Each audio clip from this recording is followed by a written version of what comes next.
Hi, I'm Samir Jain, and I'd like to recommend a great movie that I watched for the second time.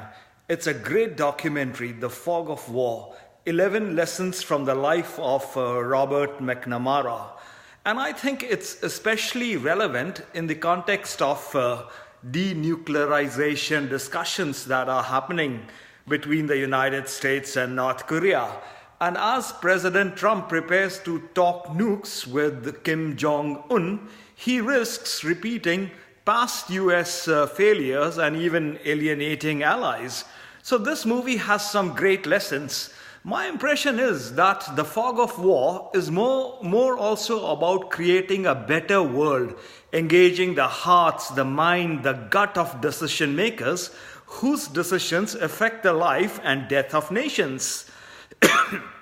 So the US government during Kennedy's and LBJ's administration faced many of the choices that current government faces, albeit in another context. So the first lesson from McNamara's talk was he asks us to develop a heightened awareness of the dangers posed by modern weapons, and also asks us to think about how we can contribute to reduce them for the sake of our children. He encouraged people to read the Kennedy tapes. So I was struck by how dangerous concentration in power and authority can be when he spoke about one human being has the potential to launch weapons and destroy the world. Such concentrated authority coupled with the human fallibility came so close to destroying our world. So I think that leadership should recognize their own fallibilities and put a system of checks and balances. In his examples, a hotline, test bans, permissive locks, etc. So these are technical solutions and they're important to make the world a safer place. Now, leadership must also distinguish between moral deeds and immoral deeds. So he was against the bombings against Japan and commented that those same actions will be construed as immoral if the US had lost the war. So while one can argue that to the victors go the spoils of war, I too am in favor of developing widely endorsed and accepted international standards in war and the development of a judicial deterrent. Another interesting thing for me was, since authority figures are only human, it is important that we have a system to keep them in check from themselves. And this was further highlighted where a resolution gave LBJ complete authority from Congress to go to war in Vietnam. So when an authority figure has unchecked authority, even if he is wrong, he is able to get away by carrying his sense of righteousness in his mind. And I think Bob was right when he said, we often see incorrectly, and furthermore, we see what we want to believe.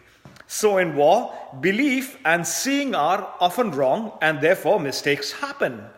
It makes sense for a leader to take time to be sure her decisions are correct, and often when they are not correct, to have the good sense and the humility to recognize that she may be wrong.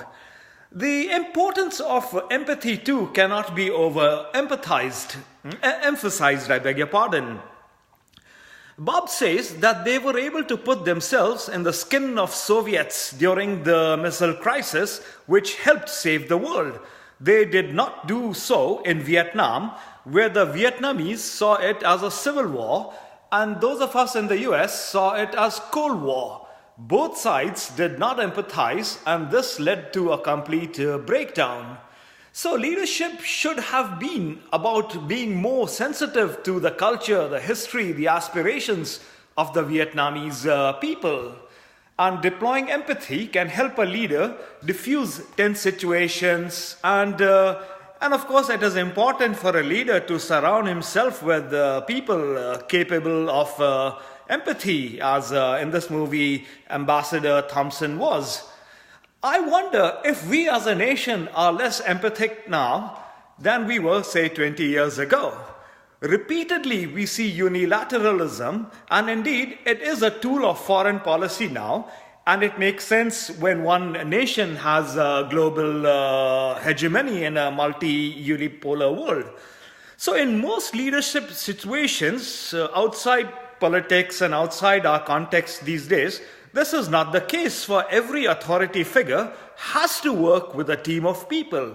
So the lesson for a leader is not to apply power unilaterally, but to persuade those and others with comparable values about the merits of your case.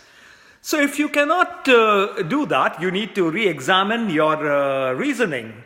Human affairs are so complex, we are not able to comprehend all the variables.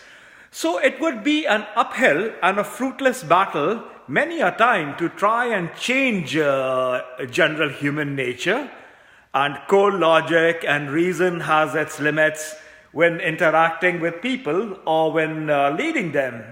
Of course, one needs to couple powerful analytic arguments with emotional appeal, appeal to stakes to force deliberation when people brush aside important issues, and this takes leadership and guts. And leadership and guts are something not synonymous all the time. So in watching this movie, my takeaway was we make mistakes, and we should when we experiment with exercising leadership, but it's critical to identify those mistakes, take corrective action, and pass on the learning to others, as Bob McNamara did.